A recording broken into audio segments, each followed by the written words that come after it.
కోయ ఎల్లమ్మ తల్లి జ్యోతిష్యాలయం ఎక్కడెక్కడ ఉన్న వారికైనా ఫోన్ ద్వారానే జ్యోతిష్యం చెప్పబడును. విద్య, ఉద్యోగం, వ్యాపారం, ప్రేమించిన వారు దూరం కావడం, భార్యాభర్తల మధ్య గొడవలు, అత్తాకోడళ్ల మధ్య మనస్పర్ధలు, కుటుంబ సమస్యలు, ఆర్థిక సమస్యలు, పెళ్లి కుదరకపోవడం, సంతానం ఆలస్యం కావడం, స్త్రీ పురుష వశీకరణం, చెడు ప్రయోగ నివారణ మొదలగు ఎటువంటి సమస్యలకైనా పరిష్కారం చూపగలరు. స్త్రీ పురుషులకు ఎటువంటి సమస్యలు ఉన్నా నమ్మకంతో కాల్ చేయండి. గురూజీ గోవిందరాజు 9703930797. ఈ రోజున మీరు తిట్టుకున్నా సరే ముమ్మారు జరిగేది ఇదే.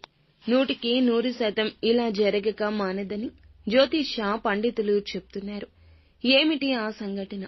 ఈ రోజున మీకు ఎటువంటి పరిస్థితులు కలగబోతున్నాయి, కలిగే శుభ అశుభాలు ఏమిటో వీడియోలో తెలుసుకుందాము.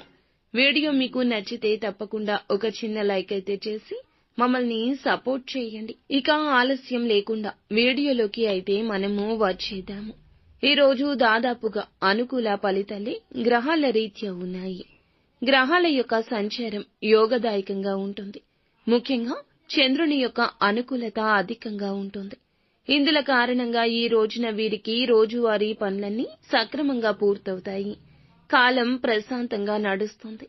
ఇంకేమి కావాలి చెప్పండి? మీ మనస్సు ప్రశాంతంగా ఉంటుంది. పెద్దగా ఇబ్బందులు, కష్టాలు ఏమీ ఉండవు. వృత్తి, ఉద్యోగాల పట్ల కూడా ఊరట లభించే విధంగా ఉంటుంది. ఒక మాటలో చెప్పాలంటే చంద్రుడు బాగున్నాడండి. ఈ రాశి వారికి ఏం చేయాలి అనుకున్నా ఈ రోజున అన్ని పనులు కూడా సకాలంలో జరిగిపోతాయి. ఆదాయానికి మించిన ఖర్చులు ఉండొచ్చు. ఖర్చులు ఒక రకంగా మిమ్మల్ని ఉక్కిరి బిక్కిరికి గురి చేస్తాయి. కష్టానికి తగ్గ ప్రతిఫలితం దక్కకపోవచ్చు. అనుకున్నంత రిజల్ట్ కనిపించకపోవచ్చు. కానీ మీ మనసు దేన్ని పట్టించుకోదు.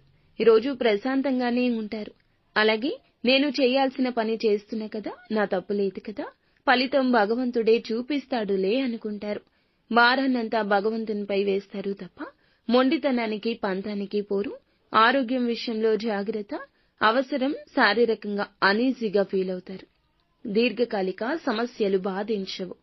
చిన్న చిన్న అనారోగ్య సమస్యలు ఇబ్బంది పెట్టొచ్చు. ఈ రోజు తలనొప్పి ఉంటే మరొక రోజు కాళ్ల నొప్పులు, మొన్న ఏదో సమస్య, ఇలా చిన్న చిన్న సమస్యలు ఎదురు కావచ్చు. అధికంగా విశ్రాంతి తీసుకోండి. వివాదాలకు దూరంగా ఉండండి. లేదంటే అననుకూలత ఎక్కువ అవుతుంది. వ్యాపారస్తులకు అనుకూలత ఉంటుంది. ఉద్యోగస్తులకు మాత్రం ఒత్తిడి అధికంగా ఉంటుంది. పాత స్నేహాలు ఉపయోగపడతాయి. కొన్ని విషయాల్లో పాత పద్ధతుల్లో ముందుకు వెళ్లాల్సి ఉంటుంది. ఈ విధమైన ఆలోచన చేస్తారు. ఆధ్యాత్మిక చింతన, దైవ కార్యాలు, వినోద కార్యాలు ఈ రోజు ఊరట ఇస్తాయి. నిత్యము కూడా ఈ రాశి జాతకులు హనుమాన్ చాలీసాను పఠించుకోండి. సుబ్రహ్మణ్యేశ్వర స్వామిని ఆరాధించడం కూడా మేలు కలగ చేస్తుంది. అంతా మంచే జరుగుతుంది.